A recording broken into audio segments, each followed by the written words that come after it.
விக்னேஸ்வராய நமக வெற்றிவேல் முருகனுக்கு நாம இருந்தா என்னென்ன விஷயத்திலிருந்து நாம வெளியேறுவோம். முதல்ல பூர்வ புண்ணியம் என்று சொல்லக்கூடிய சொந்த இடத்தை விட்டு நாம வெளியே போயிடுவோம். அங்க இருக்க விடாது, வாழ வைக்காது. சொல்லலாம், சுப நிகழ்ச்சிகள் நடக்காமல் இருக்கக்கூடிய தன்மை. இதெல்லாம் எதனால வருடான்னா அடிக்கடி உடம்பு சரியில்லாம.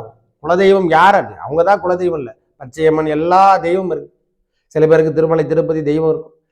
குல தெய்வம் யார் யாருக்கு எது இருக்குதோ அவங்களுக்கு கண்டிப்பா அவங்க நினைக்கிற பச்சையம்மன் காளி தேவி இருக்கக்கூடிய ஆலயத்துக்கு சென்று அருகாமையில் இருக்கக்கூடிய ஆலயத்துக்கே நம்ம வழிபடலாம். அந்த நேர்த்தி கடன்களை செய்து கொள்ளலாம். விஷயங்கள் நடக்க வேண்டும். நம்ம குடும்பத்துல ஒரு பெரிய ஃபங்க்ஷன் நடத்தணும். ஐயா, என் பையன் படிச்ச பெரிய லெவல்ல குலதெய்வத்துக்கு முதல்ல பொங்கல் வைங்க. குலதெய்வம் சார்ந்த விஷயத்துக்கு நல்ல முன்னேற்றம். நம்மளோட நிதி நிலைமையில ஒரு பாகமாவது கொடுக்கட்டும். இந்த மாதிரி விஷயங்கள் எடுத்துக்கொள்ள. எல்லாருமே நம்மளை துன்புறுத்துகின்றாங்க அப்படின்னு நினைச்சா கூட குலதெய்வத்தின் அருள் இருந்தாதான் நம்ம வீட்டுக்குள்ளே கொடுத்துருக்காங்க. நம்ம முன்னோர்கள் இன்னைக்கு வரைக்கும் இருக்கு. அவரவர் குலதெய்வம் முனீஸ்வரனா இருக்கட்டும், நம்ம கண்டிப்பா குலதெய்வத்துக்கு போய் போகணும். 6 மாசத்துக்கு ஒரு முறை கண்ட தவறும் கிடையாது. எங்க ஊருக்கு அருகாமையில் குலதெய்வத்துக்கு போக முடியாம போயிட்டு அங்கிருந்து